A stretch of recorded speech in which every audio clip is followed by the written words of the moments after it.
മാത്യു കുഴൽനാടന്റെ ചിന്നക്കനാൽ ഭൂമി ഇടപാടുമായി ബന്ധപ്പെട്ട എഫ്ഐആറിലെ വിവരങ്ങൾ പുറത്ത്. ഭൂമി കൈമാറ്റവും കെട്ടിട നിർമ്മാണവും നിയമവിരുദ്ധമെന്ന വിജിലൻസ്.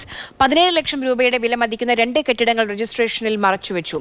സബ് രജിസ്ട്രാർക്ക് മുന്നിൽ തെറ്റായ വിവരങ്ങൾ നൽകി.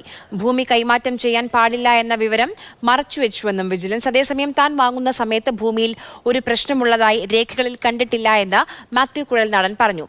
മാത്യു കുഴൽനാടൻ അഴിമതിക്കാരനും പിണറായി സംശുദ്ധനാണെന്നും പ്രചരിപ്പിക്കുന്നതിന്റെ ഭാഗമാണ് എഫ്ഐആർ എന്നും അദ്ദേഹം കൂട്ടിച്ചേർത്തു.